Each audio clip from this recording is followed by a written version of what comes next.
The revelation. The Galactic Council chamber fell silent as an emergency transmission crackled to life, revealing the shocking truth of Earth's secret fleet. Captain Marcus Avery stood ramrod straight on the bridge of his state-of-the-art battleship, the Pride of Sol. His face was grim as he addressed the stunned alien delegates. For too long, the Council has dismissed humanity as primitive and violent. You denied us a seat at the table, but now, as our colonies burn and our people die at the hands of the Zorgan menace, we reveal our true strength. Behold the United Earth Space Fleet, hidden until now. The delegates watched in stunned silence as images of powerful battleships and advanced weaponry filled their screens. Avery continued, "We kept this fleet secret, knowing the Council would object. But in your hubris, you left us no choice. We had to protect ourselves, and now we go to war." His words hung heavy in the air as the Council erupted into chaos. Some called for sanctions, others for humanity's immediate extermination, but Avery remained resolute. He knew Earth's survival hung in the balance. The secret fleet was humanity's last hope. Failure meant extinction. As the Pride of Sol set course for the front lines, Avery's thoughts turned to the devastated colony and the Zorgan message left behind. Earth is next, they had threatened, but they would soon learn the folly of underestimating human determination. Avery would make sure the Zorgan paid for every human life taken, and the galaxy would bear witness to humanity's ascension. The secret fleet shocked the very foundations of galactic civilization, and now the stage was set for a battle that would determine the fate of all. Captain Avery gripped the armrests of his command chair as the UES Indomitable navigated through the treacherous expanse of Zorgan territory. The bridge crew worked with focused intensity, monitoring sensors and adjusting course to avoid detection. Suddenly, alarms blared, and the view screen filled with the menacing sight of a massive Zorgan armada. The crew froze, staring at the overwhelming force before them. "Sir, we're being hailed by the Zorgan flagship," reported Lieutenant Carver, her voice tense. Avery stood tall, on screen. The screen flickered to life, revealing the grotesque visage of Warlord Kak. His scales glistened under the harsh light of his bridge as he sneered at Avery. "Captain Avery, your secret fleet is impressive, but your time is up. We have been watching you, studying your every move. You humans have grown too bold, too dangerous. Your species is a threat to Zorgan dominance. Surrender now, and your deaths will be swift." Avery met Kak's gaze. "I'll never surrender to you, Kak. We've seen what you do to those who submit. If it's a fight you want, then a fight you'll get." Kak laughed, a guttural sound that sent chills down the spines of the human crew. "So be it, Captain. Prepare to be destroyed." As the screen went dark, Avery turned to his crew. "Battle stations. Prepare to engage the enemy." The fleet surged forward, human ships breaking formation to engage the Zorgan vessels. The Zorgan opened fire, their weapons slamming into the human shields. But to their surprise, the human ships absorbed the blows, their advanced shielding technology far beyond anything the Council races possessed. The human ships returned fire, their weaponry cutting through Zorgan hulls like a hot knife through butter. Explosions blossomed in the void as Zorgan ships were torn apart by the unexpected firepower. Kak's eyes widened in disbelief as his armada was pushed back, the human fleet working in perfect unison. Avery barked orders, his tactical brilliance shining through as he directed his ships to exploit weaknesses in the Zorgan formation. The crew of the Indomitable worked with determined focus, their skills honed through years of secret training and preparation. But the Zorgans were far from defeated. Kak rallied his remaining ships, ordering them to concentrate their fire on the Indomitable. The flagship shuddered under the onslaught, its shields straining to hold back the tide of destruction.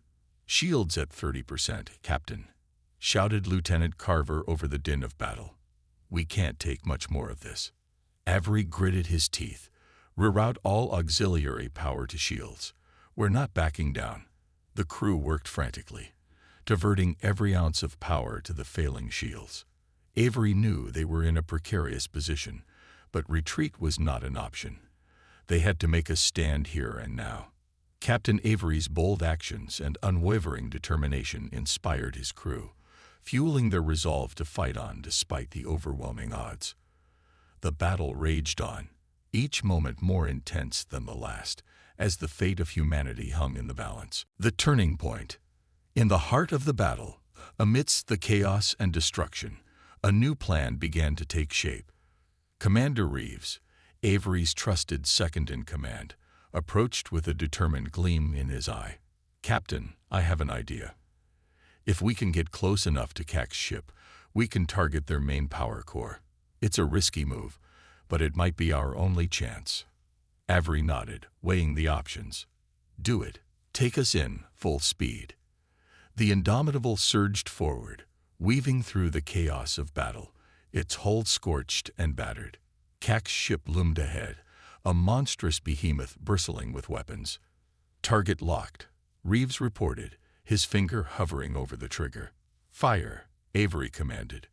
A brilliant lance of energy erupted from the Indomitable, piercing the heart of CAC's ship. For a moment, time seemed to stand still. Then a blinding explosion tore through the Zorgan flagship, splitting it in two. CAC's roar of rage echoed through the comm channels as his ship listed, its power core breached. The Zorgan fleet, their morale shattered by the loss of their leader, began to retreat, fleeing back into the depths of their territory. On the bridge of the Indomitable, the crew erupted in cheers. They had done the impossible, striking a blow against the Zorgan menace and proving the might of Earth's secret fleet. But Avery knew this was only the beginning. As he surveyed the damage to his ship and the casualties suffered by his crew, he realized the true cost of victory. Earth had revealed its hand, and the galaxy would never be the same. The Indomitable limped back to Earth, its crew exhausted but resolute. They had won the day, but the war was far from over. Avery knew that the Zorgans would return, more determined than ever to crush humanity. But he also knew that Earth would not go quietly into the night. They would fight, they would adapt, and they would emerge victorious, no matter the cost. As the ship entered Earth's orbit, Avery looked out at the blue-green world below, a sense of pride and determination swelling within him. Earth's secret fleet had shocked the galaxy, and now it was time to plan their next move. The future was uncertain, but one thing was clear. Humanity would never surrender, and they would fight to their last breath to protect their home and their people. News of the stunning victory against the Zorgans spread like wildfire throughout the galaxy.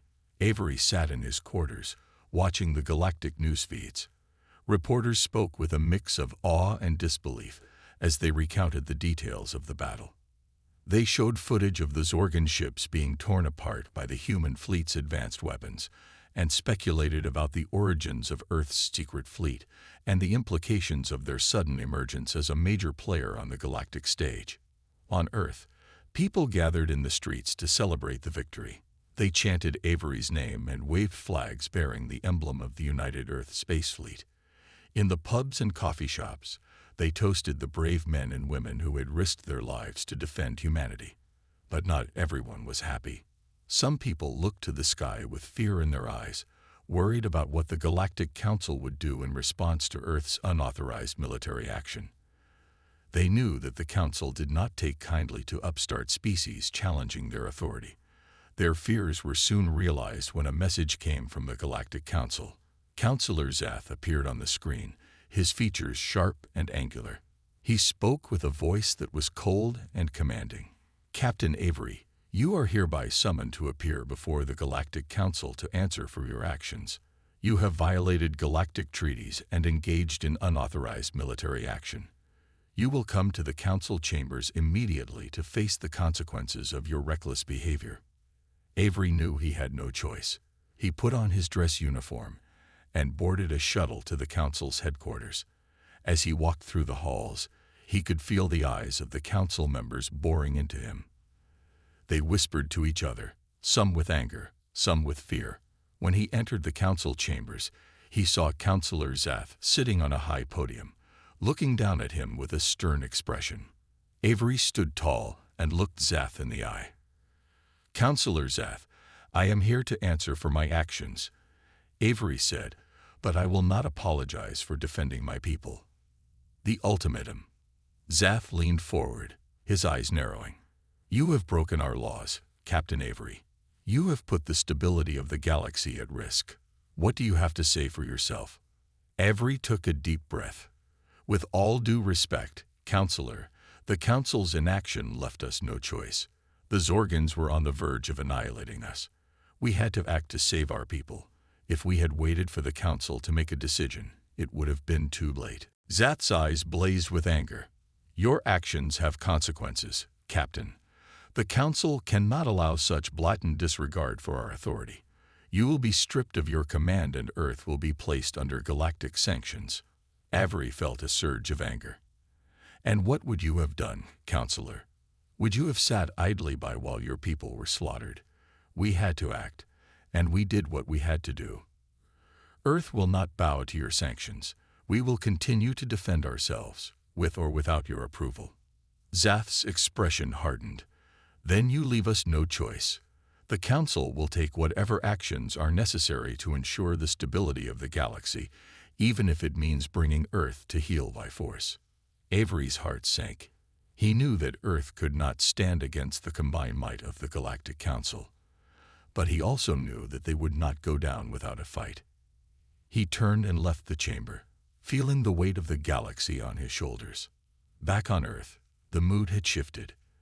The people who had been celebrating were now preparing for the worst. They knew that the Council's wrath was coming, and they steeled themselves for the battle ahead. Avery addressed the United Earth Space Fleet, his voice filled with determination.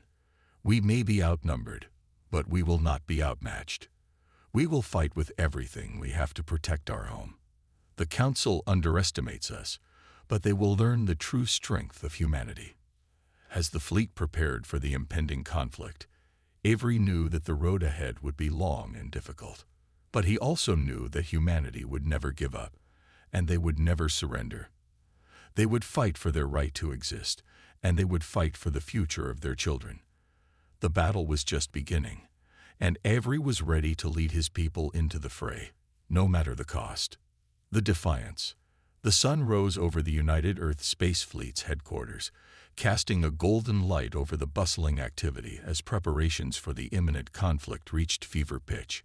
Engineers worked tirelessly to repair and upgrade the battered ships, while soldiers drilled relentlessly, honing their skills for the coming battle.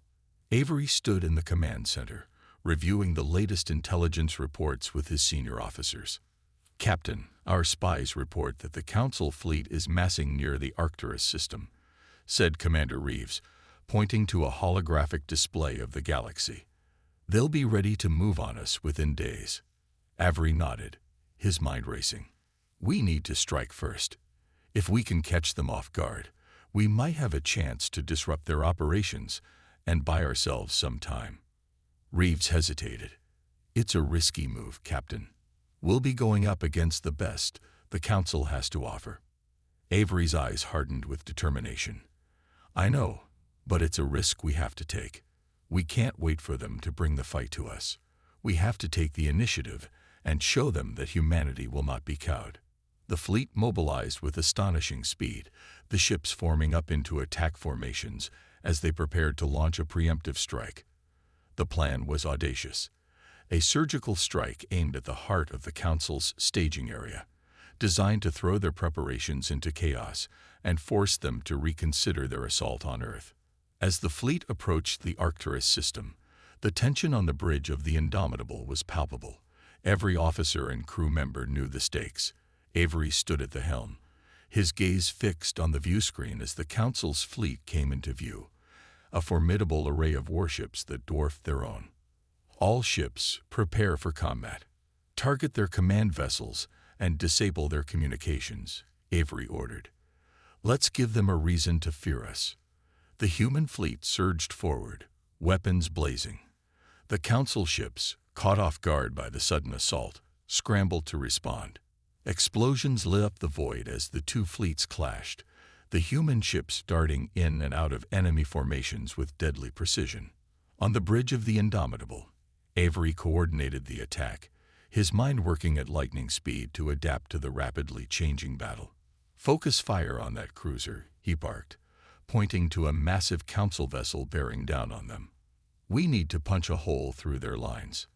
The Indomitable's weapons roared to life, battering the enemy cruiser with relentless fire. The cruiser's shields flared and failed, and a moment later, it erupted in a brilliant explosion. The human fleet pressed the advantage, driving deeper into the Council's formation. But the Council forces were not so easily defeated. Their superior numbers began to tell, and the human ships found themselves hard-pressed to maintain their momentum. Avery's eyes narrowed as he saw a Council dreadnought moving to flank them. "Commander Reeves, take the Indomitable and engage that dreadnought. We can't let them outflank us," Avery commanded. Reeves nodded, his face set with determination. "Aye, Captain. We'll give them hell." As the Indomitable veered off to intercept the dreadnought, Avery knew that the success of their mission depended on their ability to hold the line. He turned to Lieutenant Carver. "Prepare for a full barrage. We need to hit them with everything we've got." The Indomitable's guns blazed, the ship shuddering under the recoil as they unleashed a torrent of fire on the dreadnought. The enemy ship returned fire, its weapons gouging deep into the Indomitable's hull. The bridge shook, and alarms blared as systems overloaded. "Shields at 15%, Captain," Carver shouted over the din. Avery gripped the armrests of his chair, his eyes blazing with determination. "We can't let up now. Keep firing." The Indomitable's guns roared again, and this time their shots found their mark. The dreadnought's engines exploded in a fiery cascade, sending debris spinning into space. The Council formation wavered, their lines breaking under the relentless assault. But even as the tide of battle began to turn in their favor, Avery knew that their victory was far from assured. The Council would not give up easily, and the cost of this battle was already higher than he had anticipated. He could only hope that their audacity would buy them the time they needed to prepare for the final showdown. The aftermath. As the Council fleet retreated, the human ships regrouped, their battered hulls testament to the ferocity of the battle. The bridge of the Indomitable was a scene of controlled chaos as engineers worked to stabilize the ship's systems and treat the wounded. Avery stood at the helm, surveying the damage with a heavy heart.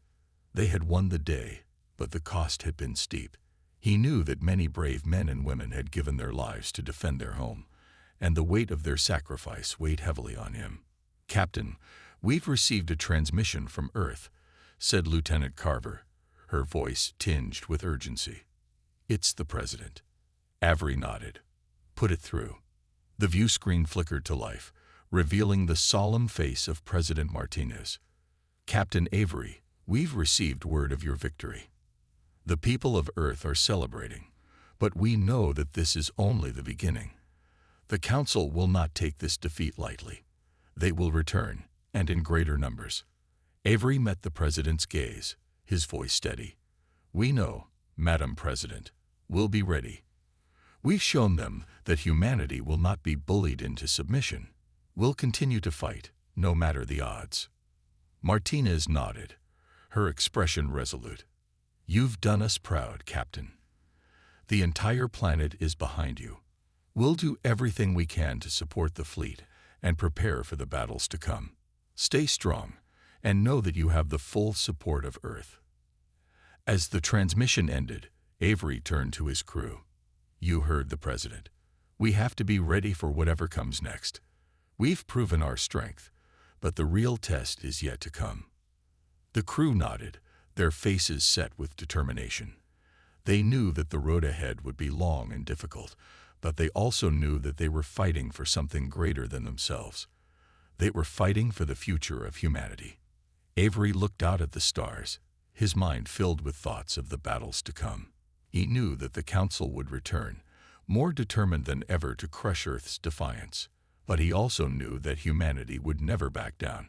They would fight with every ounce of their strength, and they would never surrender. As the Indomitable set course for Earth, Avery felt a renewed sense of purpose.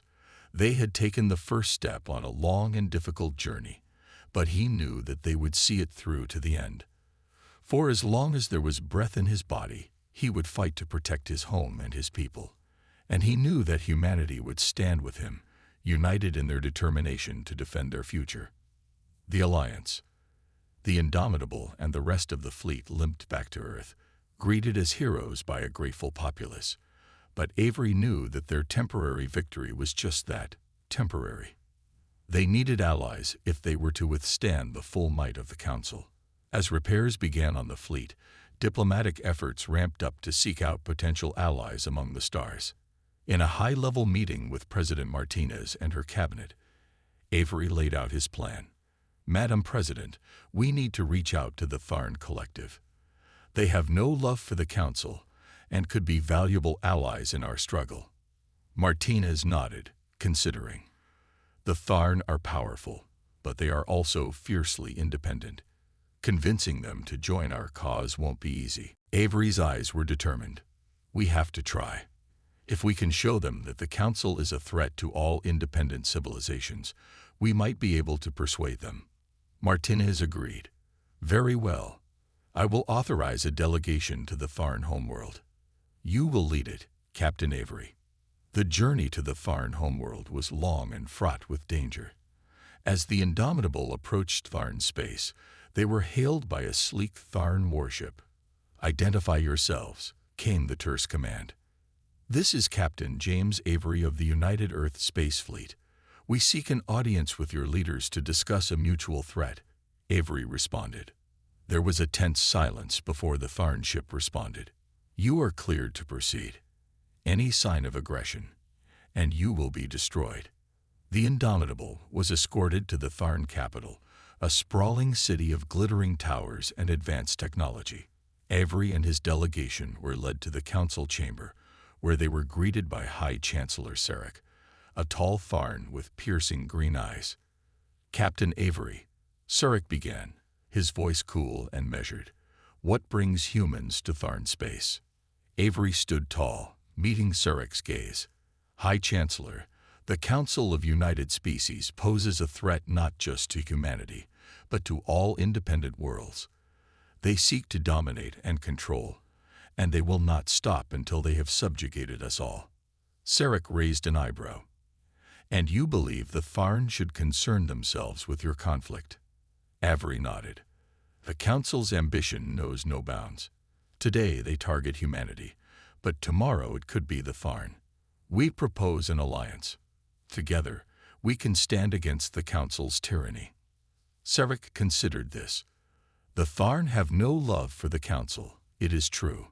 But what can humanity offer in return for our assistance? Technology, intelligence, and the strength of our resolve," Avery replied. "We have fought and won against the Council before. With your help, we can turn the tide." Sarek leaned back, his eyes narrowing. "Very well, Captain Avery. The Tharn will consider your proposal. You will have our answer soon." Days passed as the Tharn deliberated. Avery spent the time learning more about Tharn culture and politics, building connections and fostering goodwill. When the call finally came, he was summoned back to the council chamber. "Captain Avery," Sarek began, "the Tharn have decided. We will join your cause. Together, we will stand against the Council of United Species." Relief washed over Avery. "Thank you, High Chancellor. Together, we will show the Council that they cannot bully free worlds into submission." With the Tharn's advanced technology and powerful fleet added to their own, the United Earth Space Fleet was significantly bolstered. The Alliance marked a turning point in their struggle, giving humanity the hope and strength they needed to face the battles ahead. The Reckoning. The alliance with the Tharn revitalized Earth's efforts against the Council. Joint training exercises and technology exchanges led to significant advancements in their combined fleets. Spirits were high as the two civilizations worked together, united by a common goal. However, it wasn't long before the Council launched their counterattack. Reports flooded in of Council fleets massing on the edge of Tharn space. Avery knew this was the moment they had been preparing for. In a war room filled with holographic projections of the approaching enemy forces, Avery stood with High Chancellor Sarek and other Tharn and human commanders. "The Council is coming in force," Avery said, pointing to the largest concentration of enemy ships. "They're trying to overwhelm us with sheer numbers." Sarek nodded, his expression grim. "We must strike decisively. If we can break their formation, we can force them to retreat." The plan was set. A coordinated strike aimed at the heart of the Council fleet. As the combined human and Tharn forces moved to engage, the tension was palpable. This battle would determine the fate of their alliance and the future of their worlds. The skies lit up with the fire of battle as the two fleets clashed. Avery commanded the Indomitable with a steady hand, directing their fire with deadly precision. The Tharn ships, with their advanced weaponry, wreaked havoc on the Council's formations. Amidst the chaos, Avery spotted the Council flagship, a massive dreadnought that served as the nerve center of their fleet. "There," he said, pointing to the dreadnought. "If we can take out their flagship, we can disrupt their command structure." The Indomitable and several Tharn ships focused their fire on the dreadnought. The Council flagship fought back fiercely, but the combined might of the Alliance was too much. With a final, devastating volley, the dreadnought exploded, sending shockwaves through the Council fleet. Seeing their flagship destroyed, the Council forces began to falter. One by one, their ships turned and fled, retreating in disarray. The battle was won, but the war was far from over. The promise. The victory against the Council fleet was a turning point, but Avery knew that the struggle was far from over. The Council would regroup and come back stronger. They had bought themselves time, but they needed to make the most of it. Back on Earth, Avery addressed a gathering of leaders and citizens. "Today, we have shown the Council that humanity and our allies will not be cowed. But we cannot rest on our laurels. We must continue to strengthen our defenses and build our alliances. The fight for our future is far from over." High Chancellor Sarek stood beside him, adding his voice. "The Tharn stand with humanity. Together, we will defend our worlds and our freedom. The Council underestimates our resolve, but they will learn that we will never surrender." The alliance between Earth and Tharn grew stronger, and other independent worlds began to take notice. Inspired by their defiance, more civilizations joined the cause, forming a coalition of free worlds determined to resist the Council's tyranny. As preparations continued, Avery found a moment of quiet reflection. He thought of the sacrifices made and the battles yet to come, but he also felt a renewed sense of hope. They had faced the darkness and found allies in the stars. They had proven that humanity's spirit could not be broken. The stars stretched out before them, filled with unknown challenges and dangers. But for the first time in a long while, Avery felt a sense of optimism. Together with their allies, they would face whatever came next. They would fight for their future, for their freedom, and for the right to determine their own destiny. As the fleet prepared for the next phase of their journey, Avery looked out at the stars and made a silent promise to himself and to all of humanity. "We will endure, we will prevail, and we will never give up the fight."